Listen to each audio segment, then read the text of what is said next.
Donc être proche de Dieu spirituellement, puisque ça ne peut pas être autrement Dieu est partout, donc physiquement, géographiquement, il est partout, on ne peut pas s'éloigner, on ne peut pas s'écarter de lui. Mais spirituellement, on peut s'écarter de lui en étant différent de lui. Qu'est-ce que ça veut dire être différent de Dieu? Ça veut dire perdre l'espoir. Quand une personne perd l'espoir, elle s'éloigne de Dieu. Pourquoi? Parce que Dieu espère. Dieu, il espère et il aspire.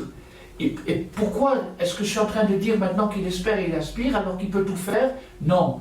Il a fixé des règles dans l'univers, et d'après les règles qu'il a fixées dans l'univers, il ne va pas forcer les choses. Donc, puisqu'il ne force pas les choses, il est obligé d'attendre que les choses se fassent d'elles-mêmes, c'est-à-dire que les hommes, nous, les êtres qui ont le choix, réagissent par eux-mêmes. Et donc, cette attente, elle s'appelle l'espoir. C'est une attente chargée d'espoir. Pourquoi?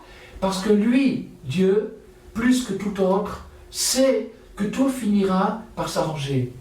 Et puisque tout finira par s'arranger, il a de l'espoir et il attend.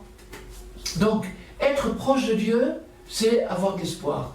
Cette qualité de l'espoir, elle nous rend proche de Dieu. Dès l'instant où on espère, peu importe dans quelle situation on se trouve, peu importe dans quel pétrin on a pu s'empêtrer, du moment qu'on éveille dans notre cœur l'espoir, à ce moment-là, immédiatement, dès qu'on espère, on est proche de Dieu. C'est pour ça qu'il est dit dans le verset, espère en Dieu et renforce ton cœur, et espère en Dieu